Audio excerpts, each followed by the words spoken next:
Bueno, entonces comenzamos esta sexta jornada del ciclo de capacitación de Litigar Online. Hoy contamos con la presencia, atención Federico, a los desconocidos que se unen o le pedís, le chateás y le pedís que pongan foto y se identifiquen o se elimina. Así es esta modalidad por Meet.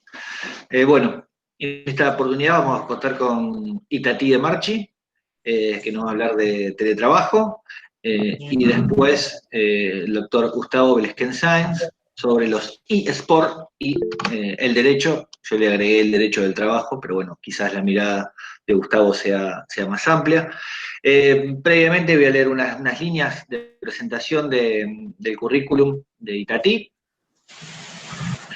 Itatí de Marchi es asesora sindical, especialista en Derecho del Trabajo por la Universidad Nacional de Córdoba, adscripta a la Cátedra de Derecho Laboral en la Universidad Nacional de Villa María, secretaria de la Federación Provincial de Colegios de Abogados de Córdoba, secretaria de la Regional Córdoba del Foro Federal de Institutos de Derecho del Trabajo de la República Argentina, FOFETRA, miembro del Grupo de Estudios de Derecho Social que dirige el doctor Raúl Ojeda, miembro de la Comisión de Género del Grupo de Bolonia, experta en relaciones laborales por Universidad Castilla-La Mancha, publicista, conferencista. Bueno, Itatí, adelante, sé que primero vamos a ver un video y después vamos a desarrollar Bueno, el tema. bueno, Buenas tardes. bienvenidos a todos y a todas. Un placer estar aquí. Gracias por la generosidad, Diego, de convocarme. Antes del video voy a decir unas palabritas que siento en relación a vos y en relación al grupo que formamos en el Foro Federal de Derecho del Trabajo. Este Foro Federal que nos da la posibilidad a los abogados y las abogadas litigantes de cada uno de los rincones del país de tener micrófono, de tener voz, en una gran generosidad que nos permite compartir espacios de cotidianidad con los grandes maestros y maestras del derecho del trabajo, y un poco esto de reivindicar la opinión y la postura del abogado litigante, que quién más conoce de la realidad de cada fuero y de cada rinconcito del país para hablar y poder reivindicar la voz en los micrófonos de la academia del abogado litigante. Eso ha generado el FOFETRA, y en gran parte Diego ha sido un gran representante de eso y un gran generoso en estos espacios, así que va mi agradecimiento de nuevo a Diego y a todos los amigos que están presentes hoy para escucharnos generosamente, dándonos parte de su tiempo. Bueno, mi tema es Bueno, tenés capacitación. 5 minutos más para exponer, mira. Tenés un No te bonus quedó ahora. nada. Ya está, besos, chau, nos vemos. Bueno, mi disertación va a ser muy breve, tal como ya me apuntó Diego. Tiene que ver con la capacitación porque desde el inicio, cuando empezamos a hablar de teletrabajo, este teletrabajo que según Sanguinetti y Rayman, esta huida precipitada, obligada y forzosa que hemos vivido del teletrabajo, que se transformó de pronto en un hecho, sentíamos que golpeaba tímidamente la puerta y de pronto la derrumbó, y nos encontramos en este paréntesis de pantuflas y de home office, que creíamos una panacea, y como dice Sousa Santos, terminó siendo la pedagogía cruel de la pandemia. De pronto es un tormento para todos, ya no aguantamos más. Y el teletrabajo llegó un poco en este contexto, un poco de una confusión colectiva, de una especie de inconsciente colectivo de todos nosotros, que lo recibimos con los brazos abiertos, un poco engañados, y no engañados por nadie, sino por este entorno que creíamos de calor de hogar, de foto de armonía familiar, y no nos permitió un poco un análisis un poco más profundo en relación al tema. ¿A qué nos estábamos enfrentando? ¿Cuál es esta nueva situación? ¿Cuál es esta llave que de pronto vivíamos tratando de desentrañar los misterios de las plataformas digitales y de golpe y porrazo, como se diría coloquialmente, se transformaron en la llave, la única llave para el contacto y la inmediatez directa? Y además, sobre todo, a la vez que se transformaban de pronto en la única posibilidad de darnos un abrazo a la distancia, además se transformaban en una llave generadora de derechos y obligaciones. Y esto un poco llega en un inconsciente colectivo que se transforma en un inconsciente remoto. Entidades sindicales que ya de por sí venían un poco, daba la sensación como que venían un poco atrás de los sucesos, atrás de los embates, de los desafíos del derecho del trabajo que venían haciendo que se tengan que acomodar un poco atrás de los sucesos. En esas circunstancias llega el teletrabajo, en esas circunstancias se imprime el teletrabajo en una comunidad de trabajadores y trabajadoras que se encuentran un poco teniendo que redefinir esta protección colectiva, que en definitiva puede ponerse el traje que se ponga, pero representa el vínculo de fraternidad. El vínculo de cuando vamos todos juntos o todas juntas somos más fuertes. Ese sigue siendo el punto, el objetivo y el fin primero y último de lo colectivo. Si vamos juntos, vamos más fuertes.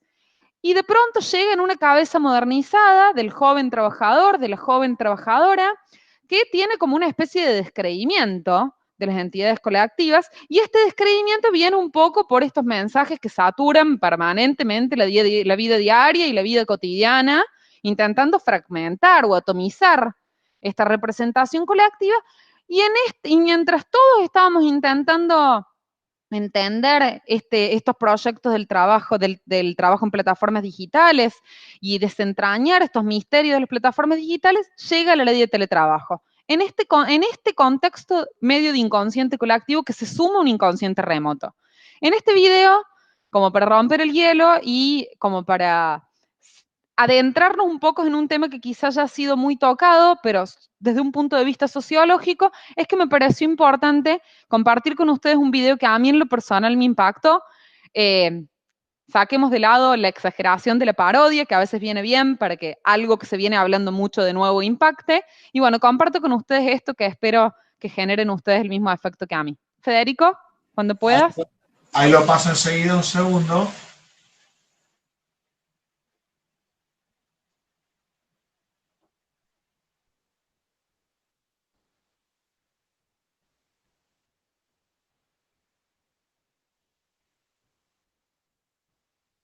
Un segundo.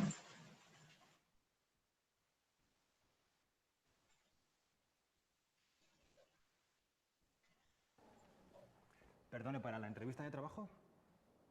Gracias.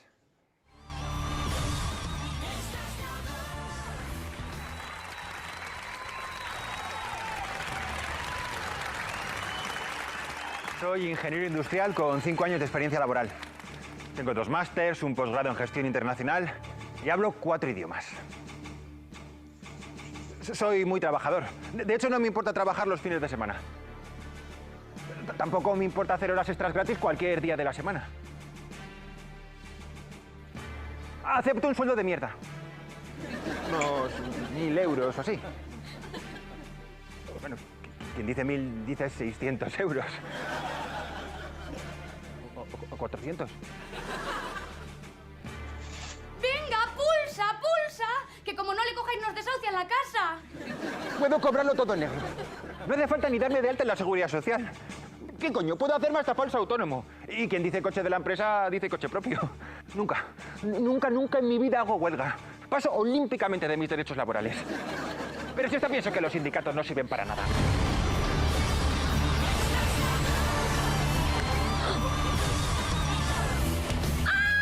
¡Qué alegría! Le ha cogido mi favorito, el tío de Confebask.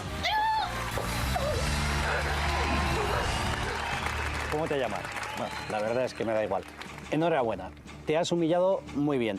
Te ha faltado ser un poco más pelota, pero bueno, si te unes a mi equipo te enseñaremos a ser un gran lameculos. Gracias por esta oportunidad, de verdad. Muchas gracias. Muchas gracias. También quiero decirte que me has emocionado. Lo que has dicho poniendo a parir a los sindicatos me ha llegado al corazón. Yo he estado a punto de pulsar, pero luego he dicho, si dentro de nada tengo que hacer un ERE en mi empresa. Por eso me alegra que te hayas ido con Juan Mari, que es un empresario, que es un auténtico artista. Un artista de la evasión fiscal y la explotación laboral. ¡Enhorabuena!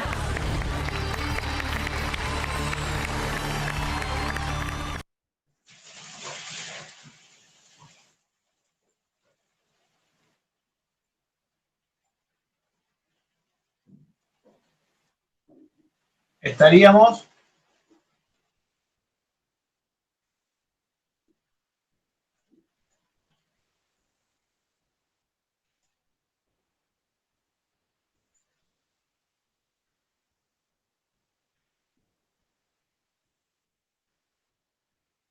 perfecto, Itati. ¿Se está viendo bien?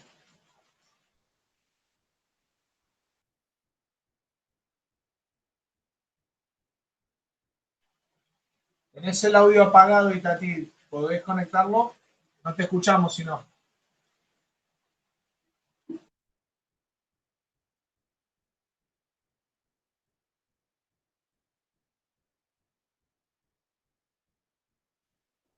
¿Ahora se me escucha? ¿Se me escucha? Ahí. Sí. Perfecto. Sí. Perdón, ahí Tati, va a entrar un desconocido que se está identificando por WhatsApp, pero bueno, tiene ciertas falencias tecnológicas, así que bueno. Bueno. Es José Borruto de Junín, pero bueno, acá se está Bueno. identificando. Bueno. Creemos que va a ser él, así que vamos a darle el admitido. ¿Se ve el power? ¿Se ve el power, verdad? ¿No? ¿No se ve? Bueno, no importa. Vamos a empezar y ya lo voy a ir solucionando. Bueno, esto que mostramos en el video, a pesar de cachetearnos un poco porque es fuerte, o por lo menos a mí me impactó mucho la primera vez que lo vi, es un poco lo que está pasando. Es un poco lo que está pasando. Acá estoy en el mosaico con el más estudioso del tema del trabajo en plataformas digitales, que es Aníbal Cuadrado, nuestro compañero de Fafetra. Y bien dice él que la ley de contrato de trabajo hace mucho tiempo tiene una obligación de redefinirse para proteger, ¿no? Pero sigue siendo la ley de contrato de trabajo, sigue siendo la misma relación de dependencia. El punto es que hay un gran colectivo de trabajadores y trabajadoras que está descreído de la representación sindical, de la representación colectiva. De hecho, esto del empleador lo que más le gusta es cuando dice, mandaste a parir a los sindicatos. Y es en lo que más están un poco bastante convencidos los trabajadores. En este sentido, Nicolás Carr, en un artículo que publiqué en relación a esto de la capacitación, Nicolás Carr escribió un artículo muy importante que se pregunta, ¿Google nos vuelve más estúpidos? Y en esta misma pregunta y en esta pregunta retórica, él analiza esto de que Google se ha demostrado mundialmente que Google distrae, nos quita la atención, nos vuelve de pronto como distraídos.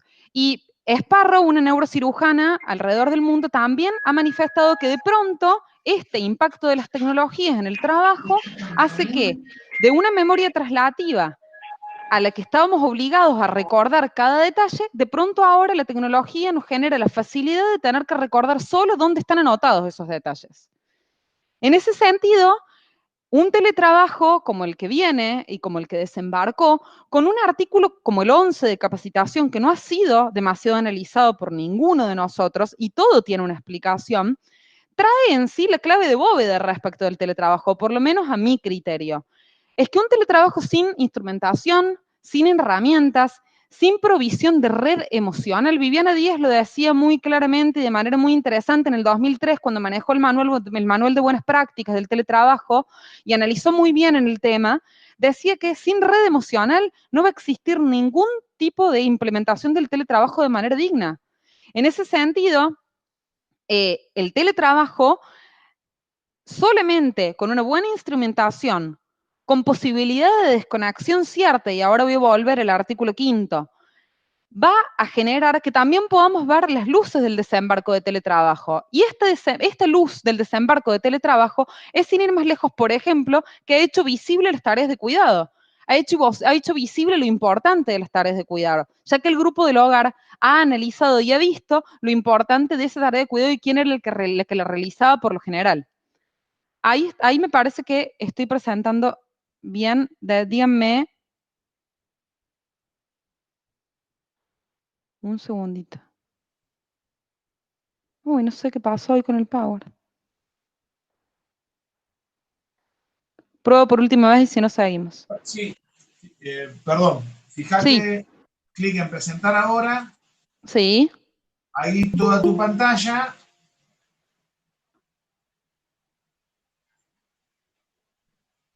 Y ahí seleccionará, ahí estamos viendo el PowerPoint. Bueno, entonces, justamente la forma en que titulé esta breve disertación es capacitación o inconsciente remoto. En ese sentido, antes de comenzar con un tema que resulta quizá aburrido, hablar de génesis da aburrimiento, pero hay 2 o 3 datos importantes que a mí me gustaría rescatar antes de empezar. Uno tiene que ver con que la primera génesis, el primer dato el primer intento del desembarco de teletrabajo, no es casual que haya sido en la época del shock del petróleo. En ese sentido, vinculado a una gran crisis energética que existía, Jack Niels lo consideró como una escapatoria posible porque podía enviar al trabajo al trabajador, en lugar de enviar el trabajador al trabajo. En ese sentido, obvio, en ese momento, cabe destacar que en ese momento fracasó la posibilidad del desembarco del teletrabajo en virtud de lo excesivamente caro, de los costos excesivos que implicaba llevar el trabajo al trabajador. Si no, ya estaríamos hablando de teletrabajo hace mucho tiempo. De nuevo, los costos, los excesivos costos son los que frenaron la posibilidad. Hasta que, medio siglo después, una pandemia mundial como la que estamos viviendo hizo que esta nueva crisis que azota el trabajo mundial generara que la alternativa del teletrabajo fuera inviable. Derribó la puerta del mundo del trabajo como única posibilidad para la continuidad productiva. Y esto que decía Sanguinetti Raymond con lo que empezaba al principio, una vida precipitada, impuesta y sin garantías del teletrabajo. Esto, lógicamente, y ya lo sabemos todos, generó un acelerón legislativo, en las legislaciones regionales sobre todo, que implicó el hecho de legislar y de regular una modalidad de trabajo que no estaba regulada a nivel regional. Y esto que ya comentaba, de un día para el otro nos encontramos con la necesidad de desentrañar los misterios de las plataformas digitales como único contacto posible y como generador de derechos y obligaciones. Bueno, ya sabemos que ha habido más de 20 proyectos, lo cual siempre digo y me parece importante, acredita que existía mucho para decir, pero también mucha demanda e interés en la regulación. Muchos trabajadores y trabajadoras adoptaban esta modalidad y pretendían, de hecho, ADECO, una encuesta importante de ADECO en el medio de la pandemia, en el momento en que gran parte de las provincias estaban en etapa de ASPO, reveló que el 42% de los trabajadores y las trabajadoras manifestaban que podían trabajar mucho mejor desde la casa. Sin embargo, un porcentaje similar a ese también manifestaba que trabajaba muchísimo más, pero lo prefería porque trabajaba mejor. Este paréntesis, ¿no? Este corchete que no permite analizar o profundizar mucho más en cuanto a la posibilidad de que esta alternativa llegue para quedarse. En esta irrupción de golpe, Daniela Fabiar muy bien habla de, como todo lo improvisado y lo obligado, este resultado ha traído luces, pero también ha traído sombras. Y yo a esto agrego, esas sombras que serán oscuridad, sí, citando Laura Mora Cabello de Alba, sí, la forma de regularlo no procura evitar modernos ejemplos de desprotección. ¿Qué son desprotección? Son no proteger al trabajador. Le pongas el título que le pongas el mejor nombre y el nombre más atractivo que le pongas, se trata de evitar modernos ejemplos de protección, que encima, a su vez, actualmente, con este desembarco del teletrabajo, del trabajo en plataformas digitales, no tienen las palabras verdaderas para ser y para que represente lo que verdaderamente es, que es una desprotección. Además, carecen de palabras verdaderas para nombrar esa desprotección. Entonces, de nuevo, nos ponemos a discutir en debate doctrinario si deben incluirse o no en la ley de contrato de trabajo, si los debe proteger o los debe regular, o se debe generar un estatuto especial. Cuando la ley de contrato de trabajo debe redefinirse, pero tiene todas las respuestas. Le ponga el título que le ponga, la nueva modalidad que haya que proteger. En ese sentido, y hablando de la modalidad, un poco para seguir con este tema de capacitación y lo importante de cómo se reguló y cómo se decidió legislar, es que en la previa, en la cocina de todo esto, existió un amplio consenso en tratar este tema como modalidad y no como un tipo de contrato distinto. ¿Cuál era el sentido? Evitar la segmentación. ¿Y por qué? Para hacerlo, incluir al teletrabajo dentro del paraguas protectorio y el orden público laboral, que caigan sobre el teletrabajo todas las cuestiones vinculadas y las disposiciones vinculadas al orden público del derecho del trabajo. Y en ese sentido, se decide en la previa ya evitar la segmentación, y siempre digo que se tuvo que haber empezado por no hablar ni nombrar al teletrabajador, en este sentido que hablábamos antes, de que no carezcan de palabras verdaderas para ser nombrados estos modernos ejemplos de desprotección, se tuvo que haber empezado, a mi criterio, por no nombrar como teletrabajador a un trabajador o trabajador como cualquier otro, solo que con modalidad remoto o con modalidad telemediada. De la misma manera, en esto, siguiendo Gustavo Ciampa, que no se habla de mototrabajadores o taladro teletrabajadores. Se trata de un trabajador como cualquier otro. Esto que tiene que ver con sociológicamente ya encajonarlos en un lugar distinto. Se trata de un trabajador o una trabajadora como cualquier otro al que le caben todos los principios del orden público laboral. Y bueno, y en esta decisión legislativa se decidió que la modalidad se integre a la ley de contrato de trabajo. Sin embargo, ¿qué pasó? Un mix extraño. Al momento de titular, se titula como régimen legal del contrato de teletrabajo, y entonces ya no entendemos. Entonces, ¿qué es lo que pasó? Sin embargo, el artículo 2 remite a una ley especial, pero no existe ley especial, porque si existiera una ley especial, esta ley remitiría un anexo. Y esta ley es lo único que hay sobre teletrabajo. Esta ley comienza y termina con las disposiciones de teletrabajo y no remite ningún anexo. Bueno, y entrando en concreto al tema que tiene que ver con lo que me parece más importante, que tiene que ver con la capacitación y la negociación colectiva, creo que la primera sombra, amalgamado con lo que voy a hablar después de capacitación, la primera sombra tiene que ver con que el artículo 102 bis habla de que se regularan los presupuestos legales mínimos, delegando a la negociación colectiva todo el relleno de contenido específico. Ahora, esto resulta desmentido a lo largo del texto. No hay mínimo porque no hay contenido. Mal puede haber mínimo porque no hay contenido. La ley se dedica a hacer expresiones de deseo, que bienvenidas son en muchísimos sentidos. Se habla por primero de tareas de cuidado, se habla por primero desde derecho de desconexión, pero delega el relleno o el contenido específico en una negociación colectiva. ¿Y por qué? Y esto me resulta, creo que es peligroso. ¿Y por qué es peligroso? Por un lado, porque nuestro orden jurídico, nuestro ordenamiento jurídico siempre ha sido de establecer presupuestos legales mínimos con contenido específico para que la negociación colectiva y sus conquistas vayan por encima de esos presupuestos legales mínimos y ese piso infranqueable, con claramente una prohibición de cláusulas a la baja. Sin embargo, no tiene que ver solamente con una cuestión costumbrista o de folclore, sino que lo más grave tiene que ver con que el relleno de esos contenidos se lo da una negociación colectiva a mi criterio y siendo asesora sindical, no preparada en virtud de cómo se han dado las circunstancias. Y no preparada en muchos sentidos. Sin ir más lejos, dar un relleno telemático a una negociación colectiva que se enfrenta quizá a una de sus mayores debilidades. La capacidad históricamente de la negociación colectiva ha sido una protección basada en la inmediatez de lo presencial, en el contacto directo, en el contacto presencial. Además de una historia de conquistas basadas principalmente en lo remunerativo salarial. Su protección se ha basado fundamentalmente en lo remunerativo salarial.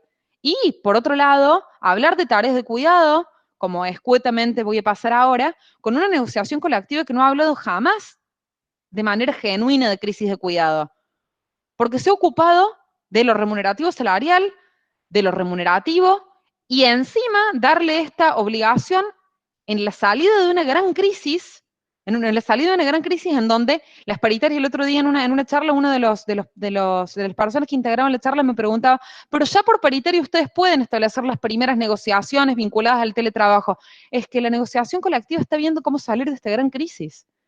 Está ajustando cuestiones de carácter alimentario.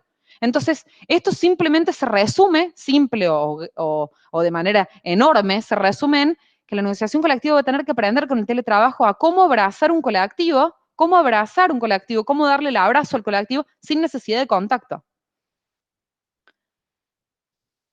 En ese sentido, hablaba recién, capacitar resulta la clave para una tecnología amigable. Contaba lo que hablaba este autor, Nicolás Carr, en este artículo, que manifestaba que el teletrabajo y el embate de las tecnologías en el trabajo genera una dependencia psicológica hasta hacer perder el control de la vida diaria, de la compatibilidad diaria. En este sentido, mucha doctrina ha manifestado que ha cambiado de pronto, con este desembarco de las tecnologías, ha cambiado el ordenador social. Hasta ahora el ordenador social en la sociedad era el trabajo. Ahora empezó, con este desembarco del teletrabajo y con estas normas reglamentadas vinculadas al derecho a la desconexión, el ordenador social va a ser el hábito del ocio. ¿Hasta qué punto el trabajador va a aprender el hacer, el ser y el entender del decir no? Cuando ese no tiene simplemente que ver con no contestar un mensaje en una computadora. A este inconsciente colectivo es el que me refería cuando iniciaba esto. En este sentido, hay una ficción de teletrabajo al que hemos sido empujados forzosamente, como decía, sin instrumentador, con una dificultad para la conexión y sin prevención contra la infoxicación. Infoxicación de la que estamos hablando hace cuánto tiempo. ¿Hace cuánto tiempo estamos profundizando en estos conceptos? Con una negociación colectiva que va a tener que profundizar, conocer y proteger y hacer respetar. Desde otro lado, hablando de las luces, lo que decía antes de compartir con ustedes este power, por un lado, lo positivo es que el trabajo invisible de los cuidados se volvió visible para el grupo familiar. Esa es una luz que se debe reconocer. Y esta parte de lo que en el mundo se preguntan de si seremos reemplazados por máquinas. Y se decía que con el desembarco del teletrabajo de manera forzosa, se dejó esa discusión de lado. Ahora, el punto es que solo con la provisión de conocimiento, el humano va a ser humano con máquina y no la máquina con humano. Y en ese sentido, el mal o abusivo uso de las TICs, ya en Ginebra, en el año 2019, el año pasado, el 25 de mayo de 2019, en Ginebra se determinó como un síndrome por la Organización Mundial de la Salud, el síndrome del burnout o del trabajador quemado. Y para que esto no ocurra, que parecería lejano, sigue pareciéndonos lejano. Debe existir un uso, debe darse el uso sustentable y no adictivo. Y para eso, más que la prevención, que implica la información previa, el otorgar, el capacitar previamente, lo aconsejable es la provisión. Ya que cuando prevengo advierto el resultado simplemente, pero cuando proveo preventivamente herramientas y elementos de trabajo, es cuando verdaderamente puedo considerar que puedo ser el dueño de la máquina, capacitar para hacerlas nuestras, solo capacitando en un uso no adictivo y sustentable de la tecnología. Y en ese sentido, creo que lo fundamental y lo más importante es esto que he titulado capacitar para no segmentar. El título en concreto del artículo 11, parte del artículo 11, habla de que deberá otorgarse y deberá suministrarse una correcta aplicación y que la negociación colectiva va a ser la que garantice esta correcta aplicación. Y cuando habla de correcta aplicación, automáticamente luego habla de adecuada capacitación, lo que da la sensación, y evidentemente se refiere a ayornada, una capacitación ayornada a las realidades. Y esto deviene un poco en el fundamento legislativo de evitar el recrudecimiento de la segmentación y la vulnerabilidad que hemos visto en el teletrabajo. ¿Y a qué me refiero con eso? Las mujeres, muchas organizaciones de mujeres y organizaciones feministas consideran que el teletrabajo se ha transformado durante la pandemia, durante el momento en concreto del ASPO, del aislamiento social preventivo y obligatorio, se ha transformado en una trampa mortal para las mujeres, en el sentido de que ha profundizado la vulnerabilidad de algunos grupos vulnerables, entre ellos las mujeres, las personas discapacitadas y las personas que se encuentran con una gran brecha generacional. En ese sentido, con todos estos colectivos, la gran deuda es que se debió permitir la adecuación de la capacitación a la realidad de cada uno en consonancia con el artículo 6 de tareas de cuidado, que permite ayornar la jornada de acuerdo a las tareas de cuidado cuando previamente el trabajador o el trabajador haya acreditado tareas de cuidado a su cargo. Y esta es la parte que decía, el deber de capacitar debe ser más que una expresión de deseo. El mismo artículo habla de garantizar una mejor adecuación. Habla de mejor adecuación de las partes a la modalidad. Sin embargo, creo que el gran error y la gran deuda que le queda a este artículo es que no hace caer en la órbita de responsabilidad de ningún modo al empleador que no cumpla con esta capacitación, adecuando esta capacitación a la realidad de cada una de las personas a las cuales se provee esta capacitación. Y en ese sentido, quizá la posible solución hubiese sido de parte del trabajador o la trabajadora la retención de tareas telemáticas ante un pedido de adecuación que no se cumple, y obviamente, desde el otro lado, una medida disciplinaria frente a la capacitación adecuada que ha sido incumplida. Y en ese sentido, mucho he analizado y creo que lo que hablaba al principio de que a este artículo quizá no se le ha dado el suficiente interés, y espero que en la reglamentación y en el tratamiento de la negociación colectiva se lo haga y se lo analice profundamente y se le dé el tratamiento que corresponde. A mi criterio, el artículo 11, toda la ley de teletrabajo, siempre dije, y en concreto unos 3 o 4 artículos que me parecen muy importantes, son como una especie de mamushka, una especie de muñeca rusa, ya que todos los institutos van a estar interrelacionados de manera tal que la suerte que corra la reglamentación y el tratamiento de uno va a hacer depender de la suerte de los demás. Y en ese sentido yo creo que la capacitación es el principio y el fin de esa interrelación. Y genera ya que genera consigo la necesidad de un nuevo formato de sindicalismo, que yo lo he dado de llamar el telesindicalismo, que necesita de una empatía genuina para poder capacitar. En ese sentido, hay que analizar también las luces de este desembarco de las tecnologías de información y el conocimiento en el mundo del trabajo, ya que renueva, por un lado, renueva las chances del sindicalismo para enfrentar la deshumanización de la que hablaba del colectivo como factor de presión para atomizar o para fragmentar la representación sindical. En ese sentido, estas tecnologías de la información y el conocimiento y este desembarco intempestivo de estas tecnologías traen consigo la facilidad para las entidades colectivas y para la negociación colectiva como medio para democratizar y para brindar transparencia al acceso de la información sobre las acciones sindicales. Finalmente, esta es una manera que permite a los sindicatos con muchísima mayor facilidad transparentar y democratizar la información para evitar estos mensajes, esta saturación de mensajes diarios, como hablaba, que intenta evidentemente deshumanizar el colectivo y atomizar. En ese sentido, creo que, y la gran deuda, es que la ley no tuvo que haber delegado en la representación sindical y en la negociación colectiva la reglamentación de este artículo, sin antes determinar la capacitación obligatoria de representantes sindicales y con mayor razón de delegados, sobre todo los de mayor incidencia en este tipo de trabajo de modalidad remota, única manera de que esta historia de los trabajadores con modalidad remota, de los trabajadores y las trabajadoras con modalidad remota, tengan un contenido decente en el desarrollo de su historia. Capacitarse para poder capacitar. Capacitarnos quienes vamos a rellenar este contenido específico de tecnología de información y del conocimiento y de aplicación de esas tecnologías de la información y del conocimiento adentro del sindicato, para poder recién capacitar y para poder empatizar. Bueno, no sé cómo voy de tiempo, Diego, calculo que mal. Así que, si podés, Diego, decirme más o menos cómo voy.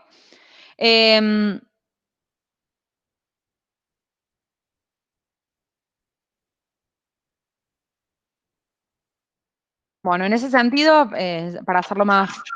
Bien, bien, mira, ¿voy bien? ¿Tenés 10, 15 minutos? ¿10 minutos tenés, perfecto, tranquila? perfecto. Sí, sí. Entonces, perfecto, bárbaro. Bueno, entonces volvemos. En ese sentido, cuando habla el mismo artículo de capacitación, en el final de su artículo, en el final de su texto, habla de la necesidad de adecuar y de secuenciar, en realidad habla de la posibilidad de adecuar tipo de capacitación virtual con tipo de capacitación presencial. Y en ese sentido, se entiende y denota la ley su espíritu de secuenciar prestaciones presenciales y telemáticas que en algún punto lo deja vislumbrar en uno que otro artículo a lo largo de su texto. Como decía, en una expresión de deseo, delegando todo el relleno de contenido específico en la negociación colectiva. Pero en este sentido resulta importante en relación a la capacitación, ya que el artículo de derechos y obligaciones habla esto de los mismos derechos de que los trabajadores y las trabajadoras con trabajo telemático o trabajo telemediado deben tener las mismas obligaciones y los mismos derechos que los trabajadores presenciales. Y en ese sentido, mucho ha hablado de la doctrina en este tiempo, mucho discutido en relación a eso, que el mismo artículo establece que los convenios colectivos de trabajo, a través de la negociación colectiva, deberán prever la combinación entre las obligaciones presenciales y las obligaciones telemáticas o las obligaciones de trabajo remoto.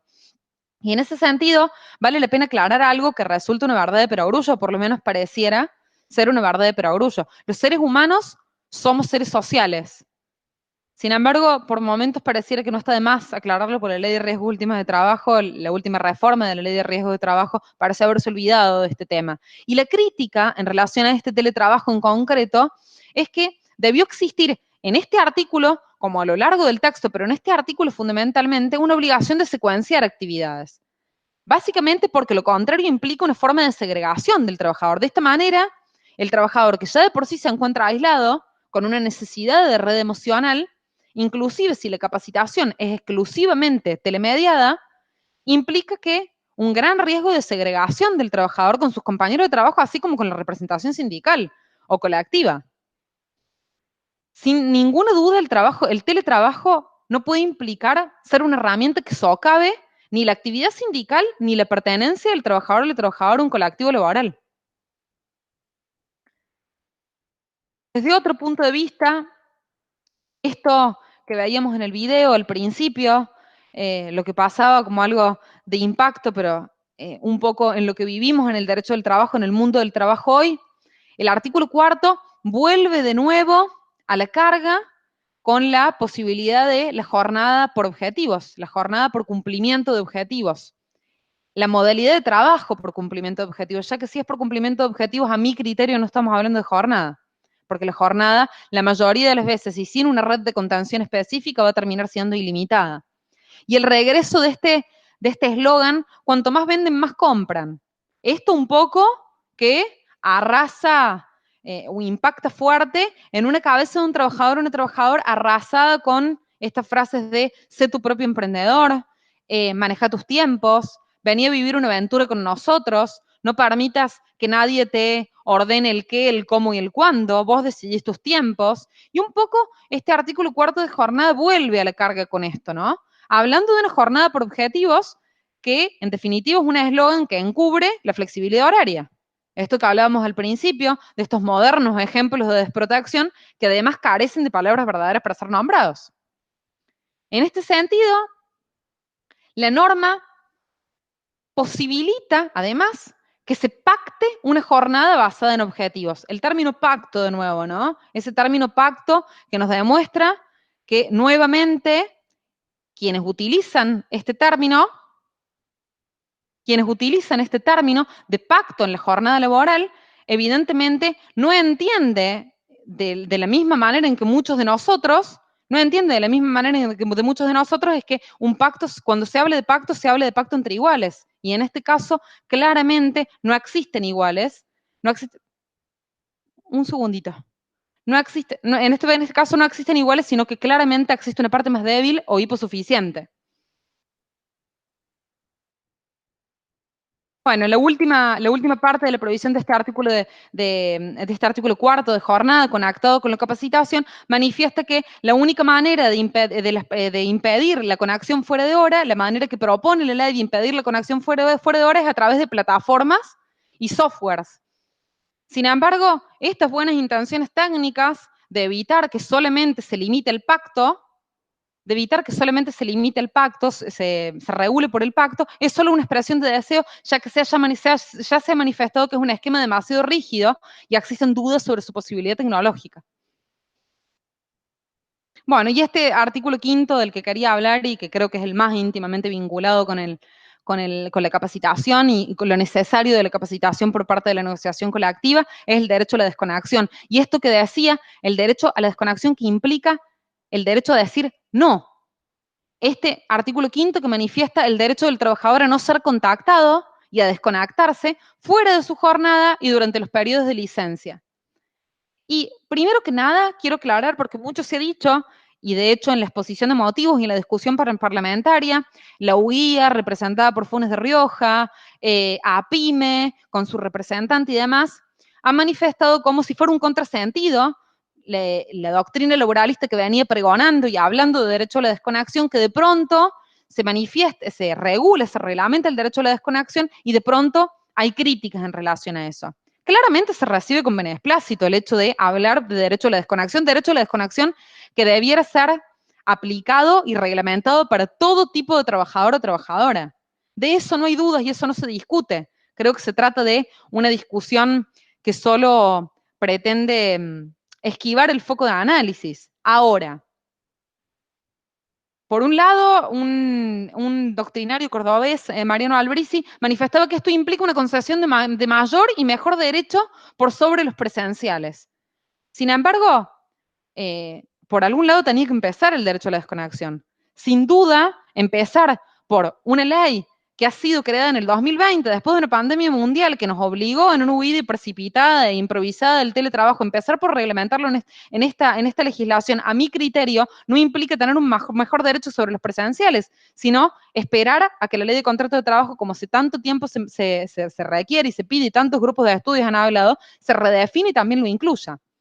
Ahora, creo que lo fundamental en esto que ha hablado del nuevo ordenador social, del hábito del ocio como el nuevo ordenador social, va a implicar para los trabajadores la empatía y el acompañamiento por parte de las entidades sindicales y de los representantes sindicales de acompañar con capacitación suficiente en derecho a la desconexión, con capacitación suficiente en descanso tecnológico, a decir ese no, que va a ser tan simple y en muchos casos tan angustiante porque va a significar simplemente apagar una computadora. Y la negociación colectiva creo que debe estar fuertemente acompañada por todos los actores sociales y sobre todo por todos los que estén verdaderamente capacitados en este tema para poder prepararse. Prepararse ya que sale de esta gran crisis con una protagónica necesidad de atender a las cuestiones de carácter alimentario. En ese sentido, se ha discutido también mucho en relación a si se trata de un excesivo rigorismo, el hecho de que el empleador no podrá exigir la realización de tareas ni remitir comunicaciones por ningún medio. Y a mi criterio, no se trata, quienes manifiestan que se trata de un excesivo rigorismo, consideran que hay algunos mensajes en donde no se exige respuesta, simplemente se envía el mensaje y no se exige respuesta. Y yo creo que esto tiene que ver con una gran confusión, que volvemos de nuevo a la necesidad de capacitación, ¿no? Y no la necesidad de capacitación en tecnologías, en información, en conocimiento, en rapidez de conexión y demás, en este tipo de capacitación, en este derecho a la desconexión que aparece con el desembarco del teletrabajo. Es un poco lo... En respeto, Itatí, en respeto, capacitación en respeto a la vida del otro. Claro, claro. En respeto a la vida del otro y en respeto a cuál va a ser el respeto en este desembarco telemediado. Acá el respeto va a ser el derecho a la desconexión. Y si como doctrinarios y como doctrina y como abogados y abogadas laboralistas no entendemos lo que tiene que ver con el derecho a la desconexión, que nada tiene, a mi criterio, ¿no? Esta es una opinión personal, nada tiene que ver con el descanso. Hay una confusión de institutos. El descanso es una de las primeras conquistas salariales de nuestro derecho, nuestro ordenamiento jurídico. La 11.544 ha sido digna de honor y orgullo para todos nosotros y el descanso semanal, diario y anual está claramente establecido y reglamentado hace años. El bien jurídico protegido aquí, en el derecho a la desconexión, habla de otra cosa. Por eso es que debemos capacitarnos en burnout, en síndrome de infoxicación, y parece tremendo, porque uno escucha y dice, a esta altura, ¿en serio? Voy a tener que... Y sí, porque esto va a ser el derecho de desconexión para este tipo de trabajadores. El bien jurídico protegido en el derecho a la desconexión es otro totalmente distinto al derecho al descanso. Te hago una consulta. Sí. No tiene consecuencias, o sea, la infracción a este deber de... Exactamente. Girado siempre va adelante. Girado se te adelanta los PowerPoint, porque como él sabe de todo, sí, exactamente, Diego, es el gran problema. El gran problema. No hay órbita de responsabilidad. No hay manera de caer en una órbita de responsabilidad. Y esa es la crítica que se le ha hecho los que han recibido con beneplácito, y todos recibimos con beneplácito esta ley, un poco que, esta también es una opinión personal, hay como una sensación y un run de, uy, pero se quejan, llegó el derecho a la desconexión e igual se quejan. Y sí, nos quejamos y yo estoy del lado de los que nos quejamos en ese sentido, primero reconociendo con beneplácito el hecho de haberlo reglamentado, pero diciendo que existe una deuda enorme en el sentido de no haberlo hecho caer en la responsabilidad del empleador. Antes quiero, porque quizá no lo dejé del todo claro, al hecho de que el derecho a la desconexión implica el derecho del trabajador a ser persona, además de ser trabajador, a dedicarse a hacer cualquier otra cosa que no sea ser trabajador o trabajadora. Entonces, en ese sentido, muchos he criticado, bueno, por un mensaje en el que no exijo respuesta. Bueno, pero si estamos capacitándonos en tecnologías de la información y el conocimiento, debemos saber que Google y miles de otras plataformas tienen la posibilidad de enviar mensajes diferidos. Lo envío como mensaje diferido a la jornada del otro día. Y no irrumpo. Oscar Benítez, que va a estar la semana que viene, lo ejemplifica muy bien, lo visualiza muy bien. Es como si cada 15 minutos, cada una hora, a las 3 de la mañana, vendría tu empleador y te golpearía la puerta. Ah, me olvidé de decirte tal cosa. Y a las 5 de la mañana, me olvidé de decirte tal cosa. Y a las 6 de la tarde, también sumale esto.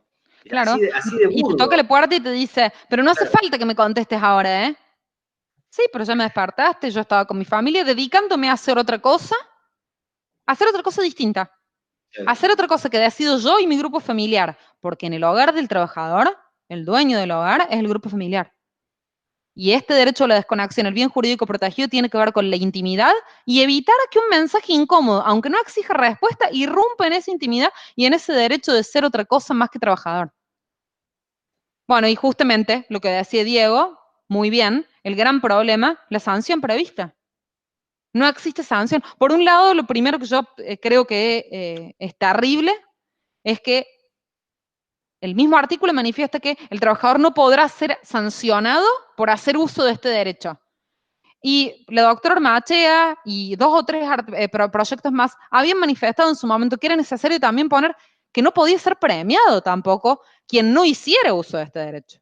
Todos conocemos, los abogados y abogadas que nos dedicamos a asesorar trabajadores, conocemos que las empresas grandes, de gran envergadura, sobre todo en las empresas grandes, de gran envergadura, con muchas horas extras, a mí me pasa en el caso de los lácteos, con muchos horarios rotativos, horas nocturnas, que se abonan distinto de acuerdo al cómputo de la hora, muchas veces el castigo indirecto, no te castigo, pero te castigo, es ir sacando por derrame esas horas extras que en algún punto el trabajador se ha acostumbrado a que su ingreso familiar es el sueldo con esas horas extras que consuetudinariamente hacía. Y bueno, esto también puede ocurrir algo similar. Se tuvo que haber, a mi criterio, incluido que tanto no podrá ser sancionado quien haga uso de este derecho, como no podrá ser premiado quien no haga uso. Ya que de lo contrario, profundiza la vulnerabilidad de los vulnerables. Quien deba pedir y quien deba hacer uso de este derecho a la desconexión, claramente puede ocurrir que aplique de una manera distinta al trabajador que no hace uso de este derecho. Pasa algo similar con el artículo de elementos de trabajo, muy simplemente lo digo. El artículo 9 de elementos de trabajo plantea la posibilidad de que el trabajador o la trabajadora aporte su herramienta de trabajo bajo el retorno, con el retorno de una contraprestación por la utilización de la herramienta de trabajo. En ese sentido, varios de la doctrina, André García Bior, si no me equivoco, y Gustavo Ciampa, manifestaban, generan en el trabajador el hecho de incluirlo en una guerra de los fierros. ¿A qué me refiero con esto? El trabajador que tenga una computadora, una terminal de computación y una terminal de computación en mejores condiciones que otro va a estar claramente en beneficio para aplicar un empleo. Va a estar claramente en mejores condiciones que otro que no lo tiene. Ni hablar de que en la Argentina claramente no existe una terminal de computación por cada integrante del grupo familiar. Y esa terminal de computación es del grupo familiar. El dueño es el grupo familiar. Para recreación, para esparcimiento, para tareas del colegio. Y todo desemboca, me refiero en concreto a puntos concretos de estos artículos que creo que están íntimamente vinculados con la capacitación. Solamente capacitando a los trabajadores y las trabajadoras en el derecho a la desconexión y en que esto no genera una profundización de la vulnerabilidad, sino que implica para él el hecho de evitar un burnout, evitar un síndrome, pero para eso debemos capacitarlo y para eso, como representantes sindicales, deben capacitarse ellos. Y ya termino con otro artículo, a mi criterio, el más íntimamente vinculado con la capacitación, el más íntimamente vinculado con que la capacitación no es solamente vinculadas a TICs, sino que va mucho más allá de eso si queremos un real acompañamiento en este nuevo trabajador o trabajadora con trabajo remoto. El artículo 6, yo me hago una pregunta siempre, ¿es la panacea de las tareas de cuidado? Otro artículo en el que se ha dicho mucho, bueno, pero cuando se lo reglamenta, cuando se lo recibe, también hay críticas. No, vuelvo a manifestar, se recibe con beneplácito el hecho de que se haya hablado de tareas de cuidado. El punto es no intentar evitar que esto se transforme en solo una expresión de deseo, intentar hacernos cargo todos del relleno de contenido específico de este artículo. En ese sentido, bueno, todos conocemos el artículo, ya a esta altura ha sido muy conversado, quienes acrediten tener cargo a personas menores de 13 años, discapacitados o adultos mayores, que convivan y que requieran asistencia específica. Ya de por sí empezamos con un término vago o ambiguo, la asistencia específica. ¿Qué quiere decir asistencia específica? Los contornos son confusos y amplios para la reglamentación. Sin ninguna duda, hace tiempo, ya que muchos grupos de estudios hablan de la crisis de cuidado, la gran crisis de cuidado en que nos encontramos. Esto de tender a la corresponsabilidad parental y a la democracia paritaria, pero todavía nos encontramos con una forma media estética, media retórica de hacernos cargo de esto, ¿no? Una forma media pintoresca de hacernos cargo, que hasta ahora hemos visto cambio de jugadores por jugadores en vez de un real y genuino cambio de reglas de juego. Y en ese sentido, la negociación colectiva viene a tono un poco con esta forma de abarcar esta crisis de cuidado de la que somos parte todos, porque todos somos dependientes socialmente. Hoy no, mañana, pasado, dentro de un tiempo vamos a depender de un familiar directo. Siempre digo, potencialmente todos somos dependientes socialmente, independientemente de que físico o fisiológicamente por ahora no lo necesitamos. Entonces, claramente esto tiene que ser parte de un sistema integral de cuidados que jerarquice los cuidadores y los cuidadores, eso sin duda, pero desde el lado de la negociación colectiva, si verdaderamente va a capacitar y va a acompañar en esto de quienes acrediten tener cargo y pidan ayornar su jornada a esas tareas de cuidado, bueno, pues entonces tiene que capacitarse la negociación colectiva en crisis de cuidado, en hegemonía patriarcal y en democracia paritaria. Si no, podemos capacitarnos muchísimo en tecnología de información y conocimiento. Pero ¿cómo vamos a hacer para acompañar si no tenemos capacitación suficiente en tareas de cuidado, en responsabilidad de cuidados? Bueno, y ahora sí, ya terminando.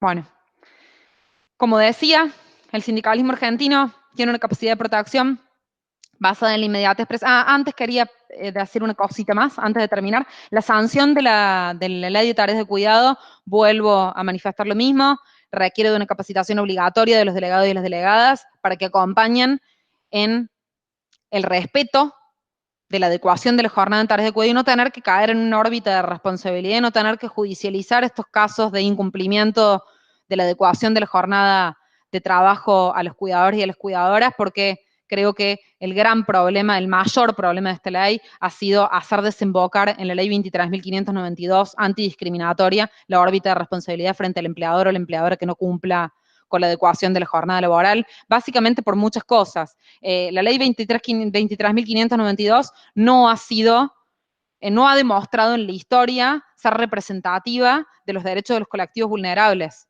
Sin ir más lejos, hablando de las mujeres, en este caso, de las tareas de cuidado, ha demostrado que no reencausa los vínculos, sino que rompe, judicializa, y un poco esta ley 23.592 ha estado a tono con lo que ya teníamos, una ley de contrato de trabajo basada en estereotipos que cristalizan pautas culturales basadas en estereotipos, como decía.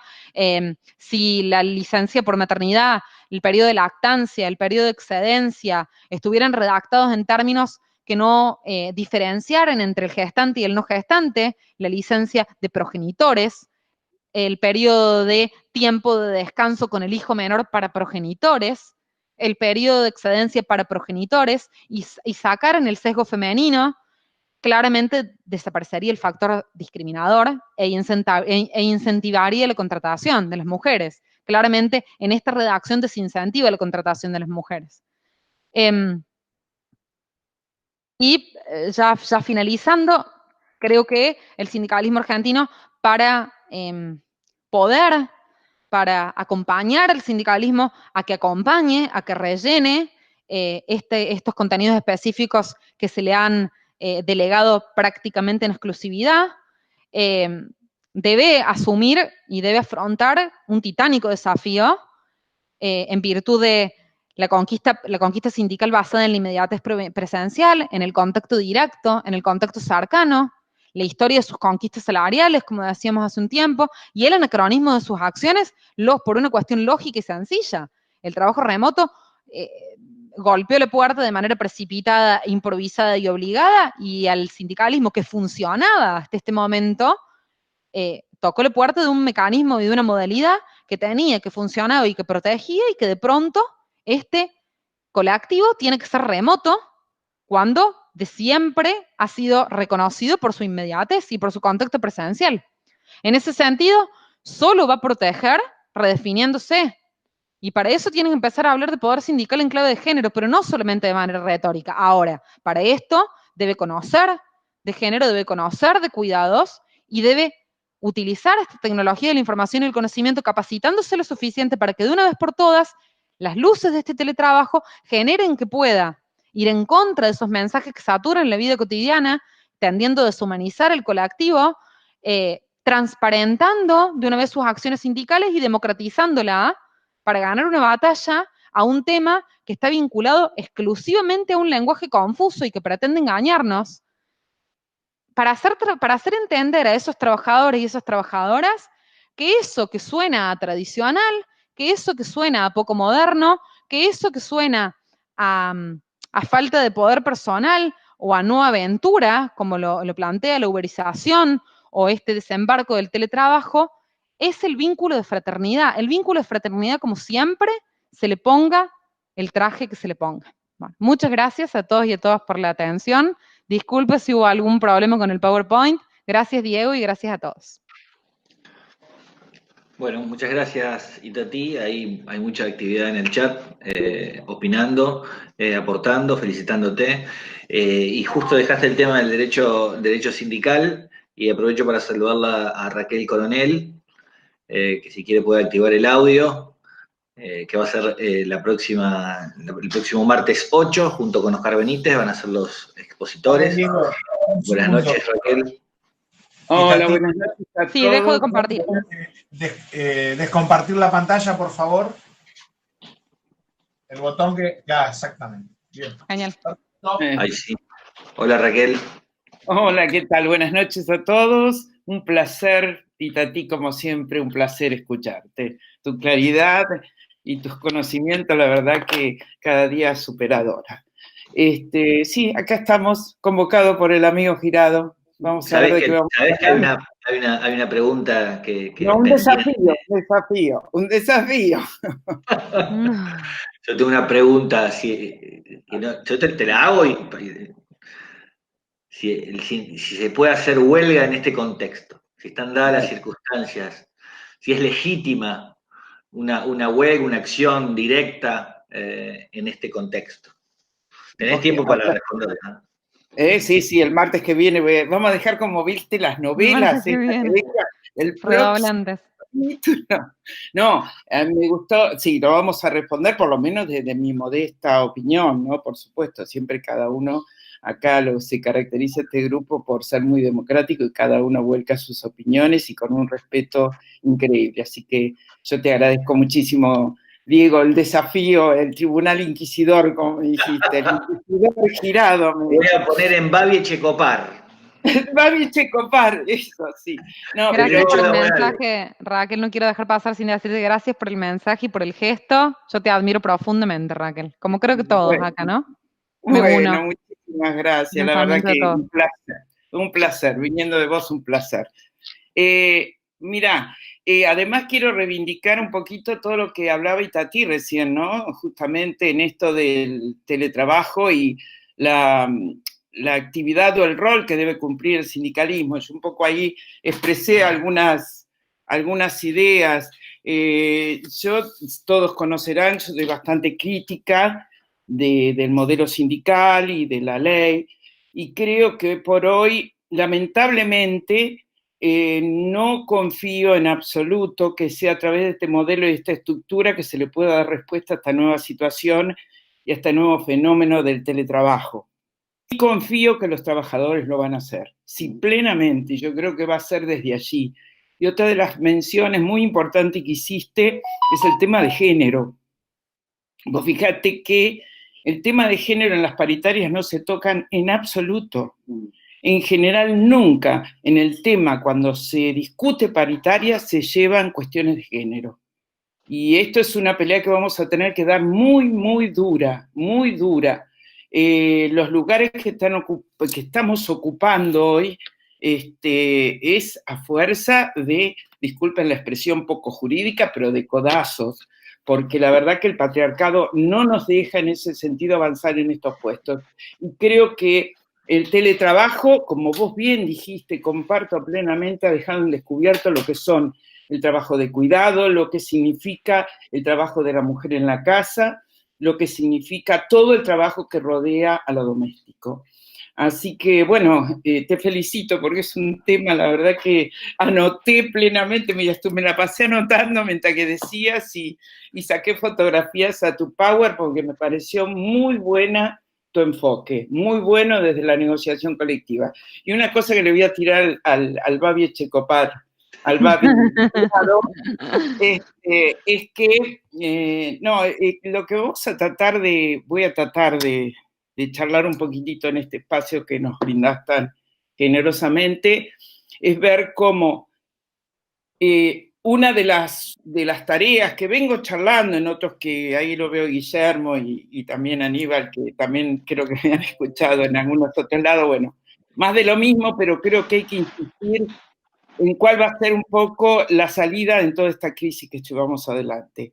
Y creo que la salida es a través del diálogo social y a través de nuestro instituto, de nuestra disciplina, que es la negociación colectiva. Pero, y aquí viene mi regalo a Girado, es que yo creo que no hay verdadera negociación colectiva si no hay una garantía del derecho de huelga.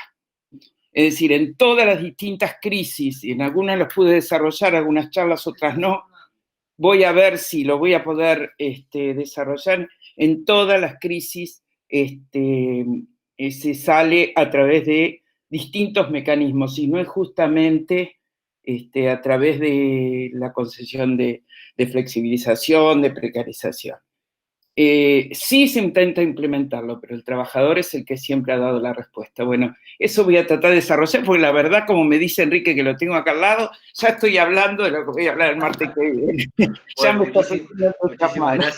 muchísimas gracias, Raquel. Y ya tomaba velocidad y ya empezaba a desarrollar.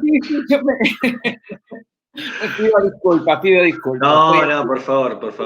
Bueno, nuevamente gracias a Itatí, gracias Raquel, y vamos a pasar al segundo expositor, Gustavo Belesquén Sáenz, que nos va a decir unas breves currículum para presentarlo. Es abogado recibido en la Universidad de Buenos Aires, diplomado en instituciones profundizadas en Derecho Individual del Trabajo y en Procedimiento Laboral en la provincia de Buenos Aires y Capital Federal por la Universidad de 3 de Febrero. Nos va a hablar Gustavo de los eSport y el derecho, o el derecho del trabajo. Yo lo hago así más específico, que venimos dándole manija a este tema cuando hace 2 meses. Cuadrado también está ayudando para darle intriga. Hola Gustavo, gracias por participar. No, gracias a ustedes. Buenas noches a todos y todas. Un placer estar acá. Sí, voy a hablar de los eSports y el derecho, y en particular del derecho del trabajo. Antes quisiera agradecer a Litigar Online, que me permite la oportunidad de estar acá, y obviamente a vos, Diego, que bueno, desde un primer momento confiaste en este tema, me convocaste, así que te agradezco el voto de confianza y espero estar a la altura. Seguramente, Gustavo, seguramente. Voy a ver si puedo compartir. Dale. El Power. No sé si lo están viendo. ¿Estamos bien? Perfecto. Excelente. Bueno, quizás algunos ya han escuchado hablar sobre los eSports. Yo creo que la mayoría, por lo menos el año pasado, habrán escuchado el tema cuando salió la noticia que un adolescente argentino, Thiago Kenlap, había ganado $900.000 en un torneo de Fortnite en Estados Unidos. Y eso disparó una serie de lucubraciones en cuanto a si tenía que pagar impuestos o no. Bueno, eso después lo veremos. La realidad es que en la Argentina hace tiempo que ya se vienen desarrollando ligas de eSports, se vienen armando equipos que compiten en el extranjero incluso, con bastante suerte. Sin ir más lejos, el año pasado la AFA organizó un torneo de fútbol en modalidad virtual a través de los eSports, e incluso la FIFA tiene un torneo internacional que es la eNations Cup sobre fútbol en modalidad virtual o eSports. Como disparadores les propongo que veamos algunas estadísticas sobre esta cuestión. Acá tenemos el crecimiento de la audiencia desde el año 2018, un proyectado del 2023, vemos cómo pasa la audiencia total de 395 millones de personas a 650 casi. Esta estadística fue anterior a la pandemia, con lo cual posiblemente haya que revisarla al alza. Y por otra parte, en cuanto a los ingresos, en el año 2018 tuvimos unos ingresos de unos 780 millones de dólares. Al 2023 se proyectan unos 1.600 millones de dólares, con lo cual tenemos un incremento acumulado de prácticamente el 100% en ese lustro, ¿sí? Entonces, visto el impacto social y económico que tiene el fenómeno de los eSports, el derecho tiene que hacerse cargo y plantearse analizarlo, ¿sí? Ahora, la son los eSports, ¿sí? Y podemos decir que los eSports son competiciones de videojuegos, multijugador, competitivas, estructuradas y sujetas a reglas, particularmente entre jugadores profesionales. Les pido por ahí presten atención a algunos términos de esta definición porque ahora la vamos a ver en comparación con la de los deportes tradicionales. Y el fenómeno de los eSports no es nuevo, los podemos rastrear en los años 80 y 90 del siglo pasado, cuando quizás muchos nos acordemos de los famosos ciber y cómo se juntaban a jugar en esos lugares a grupos de amigos para jugar en red, para poder jugar en conjunto. ¿Por qué? Porque en ese momento todavía no estaban desarrollado la conexión de banda ancha como hoy la conocemos, y es que a partir del año 2000, con la irrupción de la conectividad por banda ancha, con la mayor potencia, la mayor velocidad de esas conexiones, se permitió el juego online. Y al permitirse el juego online, no solo permitía que la persona jugara contra una máquina o contra el mismo sistema, sino que permitió la interconexión entre amigos y posteriormente entre personas que simplemente accedían a un mismo lugar para conectarse y poder jugar con cualquier otra persona en cualquier parte del mundo. Un ejemplo de eso, por ejemplo, es la PlayStation Network de Sony, donde a través de la consola PlayStation se conectan para poder jugar. Entonces, como les había dicho, hay una cuestión que es si los eSports pueden ser considerados como deportes. La cuestión es que no hay una definición en nuestro ordenamiento jurídico que diga qué es o no es un deporte, y en realidad mundialmente existen diferentes acepciones o conceptualizaciones. Se puede decir que es un deporte. Pero básicamente los deportes pueden quedar definidos como una actividad física e intelectual, sujeta a reglas, con una lógica competitiva y una participación organizada o una institucionalización, podríamos decir. Entonces, si lo analizamos, no hay una diferencia muy marcada con respecto a lo que es la definición de los eSports. No obstante, hay algunas diferencias que sí son muy marcadas entre una y otra. Y encontramos, por ejemplo, en un primer lugar, que para practicar los eSports, necesariamente tenemos que contar con un programa para hacerlo, porque sobre ese programa, sobre ese videojuego, se va a desarrollar la disciplina de eSports. Por otra parte, en los deportes tradicionales, lo que vemos es una evolución y cambios que se van dando paulatinamente en el tiempo. En el caso de los eSports, eso es prácticamente imposible, los cambios son prácticamente de año a año, e incluso algunos juegos aparecen y desaparecen en poco tiempo. No obstante ello, podemos decir que en muchos países se ha tendido a asimilar la figura de los eSports con los deportes, y esto tiene implicancias que después las vamos a ver, que son muy importantes. E incluso el COI, el Comité Olímpico Internacional, ha dicho que puede llegar a incorporarse los eSports a las disciplinas olímpicas. Pero para ello se tienen que dar dos condiciones. Por un lado, que existiera una organización internacional que pudiera brindar un paraguas de institucionalización a todas estas disciplinas. Y esto todavía está muy lejano, porque si bien se han empezado a realizar aglutinamientos y ligas regionales y locales, todavía no hay ninguna organización internacional. De hecho, hay algunos cuerpos que están tratando de organizarse, pero dependiendo siempre de algún país que pica en punta como el primero en que está organizando esta cuestión. En otro aspecto también, la realidad es de que muchos de los videojuegos sobre los cuales se sustentan los eSports tienen un sesgo de violencia. y eso hace de que el Comité Olímpico Internacional no los pudiera adoptar como parte de sus deportes olímpicos. Y justamente esos deportes, esos videojuegos, mejor dicho, son los que tienen mayor trascendencia, tanto en audiencia como económicamente. ¿Sí?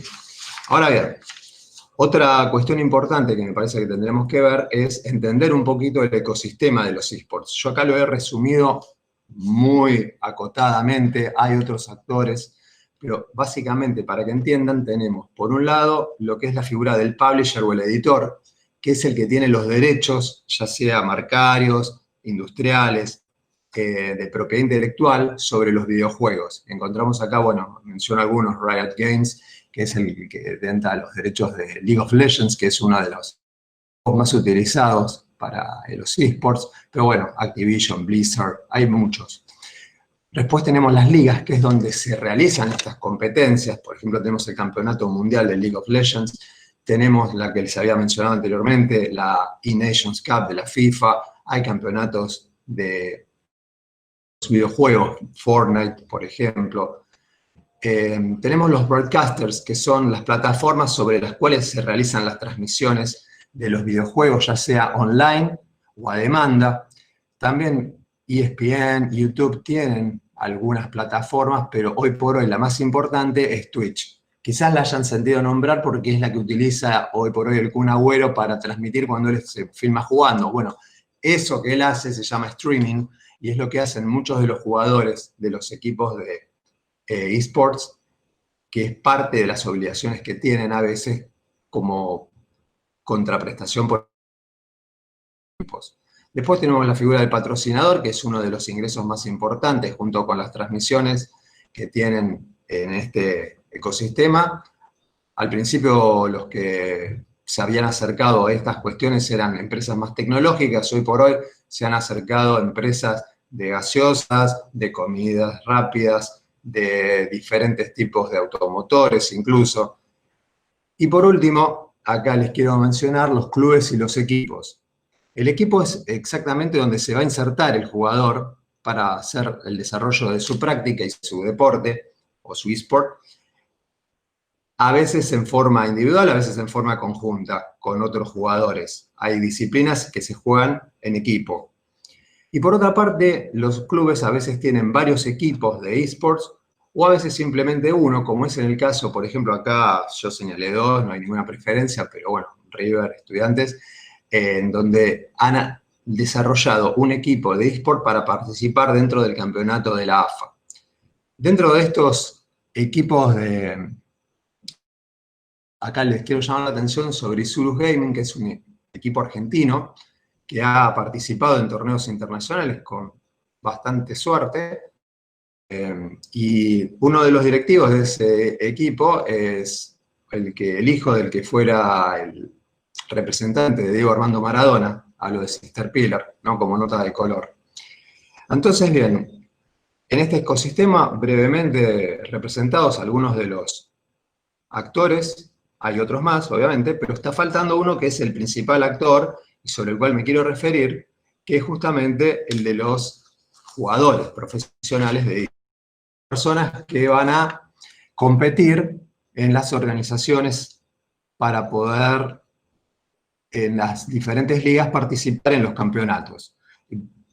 Desde el punto de vista del derecho del trabajo, obviamente es el eslabón central porque sobre ellos pivotean diferentes cuestiones legales, complejas, derivadas de la relación equipo-jugador. Podemos hablar del tema de los infortunios laborales, podemos hablar del régimen de jornada laboral, trabajo de menores, protección adecuada contra la discriminación, la posible sindicalización de los jugadores. La realidad es que muchas veces los equipos prefieren contratar a los jugadores a través de la figura de una prestación de servicios independiente y no como una relación de dependencia. Y entonces para ello pueden recurrir a figuras de falsos monotributistas, el pago por el uso de derecho de imagen, la figura de un viático. Pero el problema es que un inadecuado encuadre jurídico lo que va a determinar es, por un lado, la desprotección del jugador, pero por el otro lado también va a representar un peligro para el equipo porque puede verse sometido a una responsabilidad laboral, llegado el caso, que no estaba prevista. Entonces, en este tema debemos responder una cuestión fundamental, y es si los jugadores, trabajadores, si pueden ser conceptualizados como tales. Para eso, ¿qué es lo que vamos a hacer?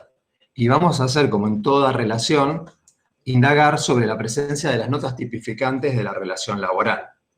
Perdón.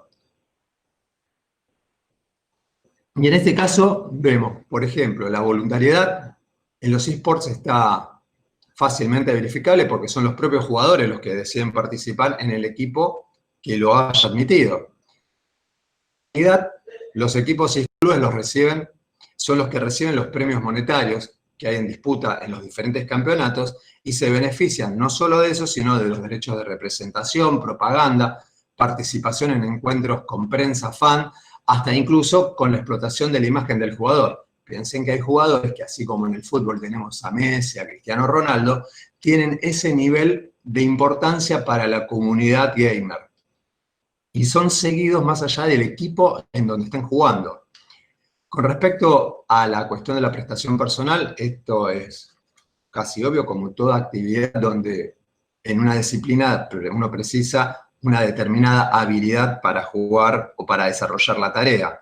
Y son contratados efectivamente por esa habilidad que ellos tienen.